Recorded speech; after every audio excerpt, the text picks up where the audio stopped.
It's here for Yamamuni Akwaba about Melodies Podcast YouTube channel. So now and then your first time will have subscribing and click the notification bell on the my latest news we about one sabeka. Now story I ever say the crepa. It's here for saying the crepa now a rewosem a very disappointing. Say the crepa and I make no a crab very disappointing. I'm going to subscribe and click the notification bell and that screen so see now. Young Koyensem so Yenyan say one of the victims of a year Kentampo accident was say police for afa ne 18,000 Ghana cedis. It is for 18,000 Ghana cedis, which is 180 million. And you are saying now 180 million in nation na eshene ho atrese what the ekodija say wokodija ena trese sika na ehye ne ho ena accident no esiye na say accident ne siwie ya wokoda hospital afi we bisa police for ye ne enim say police for na ba ya bombo be yi bags ne nyama we bisa omo say na ne sika hye ne bag mu 18,000 Ghana cedis na wan here o hye senior police for no eni ne di nkomo na otumi say sika no mo afa ena wo mo mpeso mo de bema eye abrantie no nti na abrantie na aba abonten ena wo bekan e wo Jason Sem e wo Adum TV tese wo aba abonten abeka se sei enesi ye ena meka no se eye ne kre because munya munim se ensem de ba obi besie ensem ba ye wo 3 sites obi besie ensem ba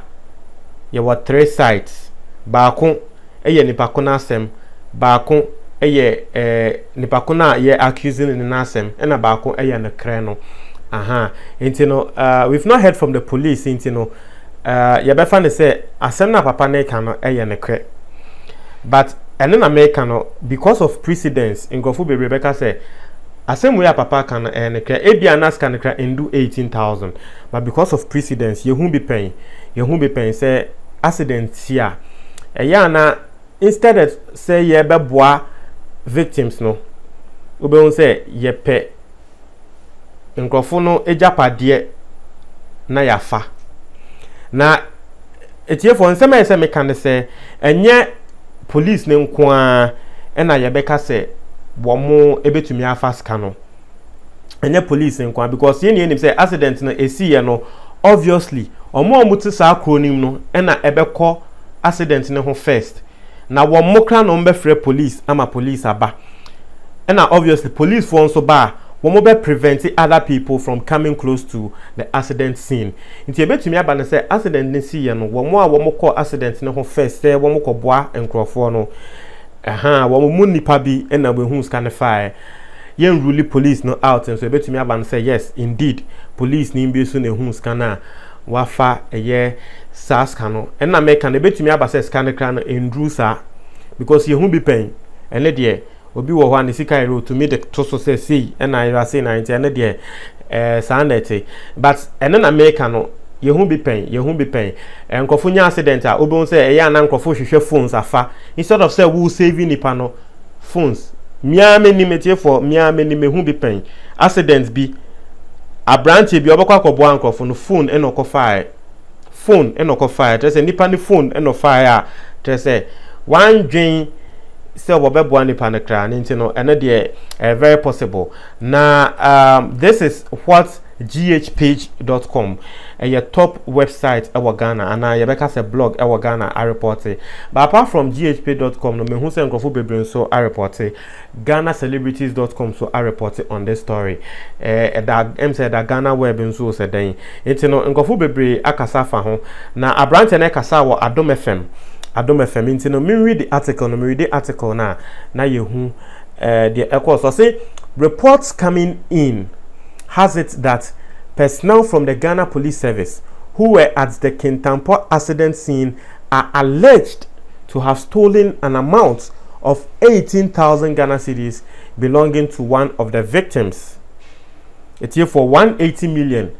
belonging to one of the victims. Not just say nipana wenya accident no nisika.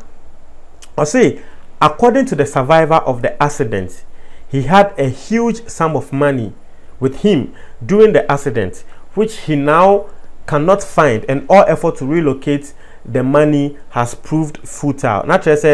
say, and I mean, first point, according to the survivor of the accident, he had a huge sum of money with him during the accident, which he now cannot find, and all effort to locate his money has proved futile. Naturally, say, scano nation and one chess about the Kodija or the Kodija and an accident this year, and this year, who's scano. Now, why yet the obey bia, even though say, when your accidents are we pra. Why yet the baby because 180 there, Charlie, and easy 180 million. Would the more BCCR, what's the son of Shebre? 180 million. Would the more BCCR, what's the son of Paconi Shebre? To say, Sika, what the man or the big Dijana to say, what bay ye, it will be asking 180 million. And none a branch and walker, says he cannot a year. What bomb more day, and you say, when you accident, you make us so, and you say, or say, even though I was a victim of an accident, what bomb more day says he cannot be share. Now, there will be a beer cost 90. There will be a beer ground zero cost 90. Not to say, Sikano, whom be just Sikanafa.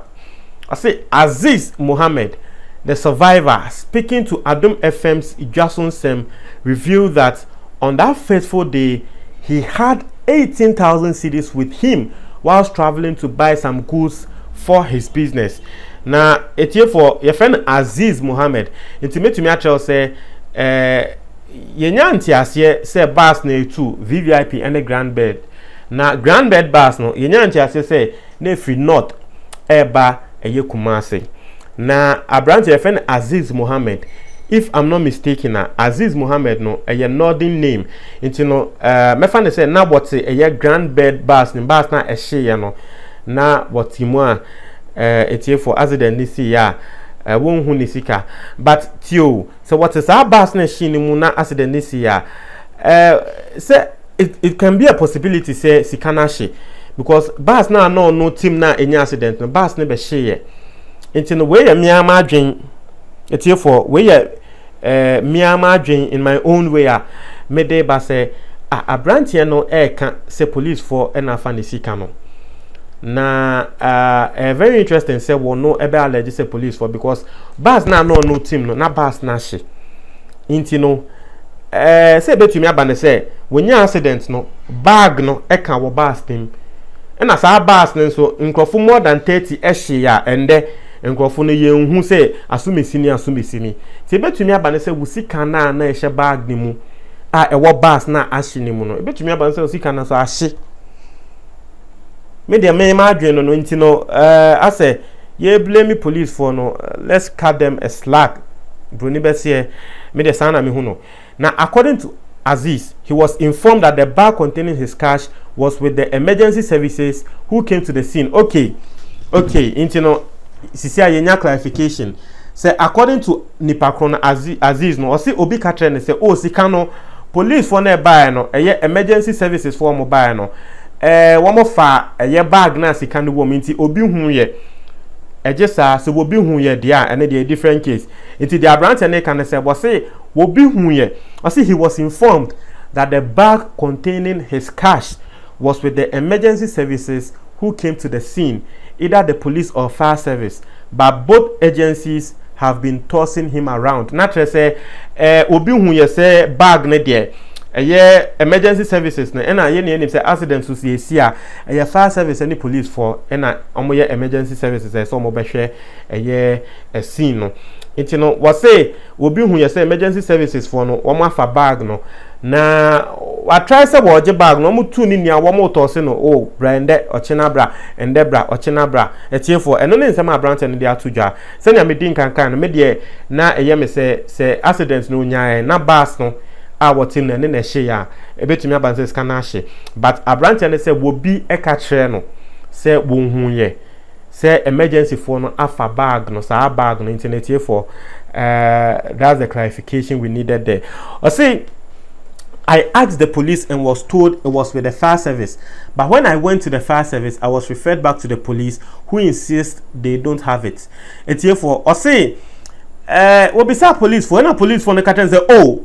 and the credit who bag no na our fire service for no ho I say call fire service for no one also say oh like you bag na police for no na say didija ya bim and say either say police ni fire service no matches Canady betumi aba so matches Canady because I say call police for no o ma confirm so mu bag no and the side the other scenario me dibem say betumi aba say bag na no and scanner no and that scenario is out now. That scenario no sisi ayen film sisi ade o kan say wo call police for no ho omo se omo ehu scanner and omo hu bag no or fire service or call on so omo so say police for now or so say as at now it's not clear if the bag is really with either of the two services or it did not survive the accident. But if they don't have it, there's no need to keep tossing him around. And on the year cannot. Sisi ano, akoye say okay bag no kre ni omutu ne ho, but say ni omutu ne ho a, ade no mo toss no. And there koha ochena koha ewe ho eno de enye I believe the police no any fire service no and emergency services no they need to save their image. In this, they need to really save their image. I say there's also the dreaded possibility that the bag was found and is being kept from Aziz. Aziz also added that he lost 2 brothers plus 4 phones in the same accident and he needs his cash to get his business back on track. I say now one the brothers 2 and a net bas them omutu ni ewu and the phones 4 but scanner there wo hia pa say we nya scanner the business enkoso and then nsema Aziz dey out to ja tre wadwen e wo comment box na tie for tre wadwen comment box ni mo me da say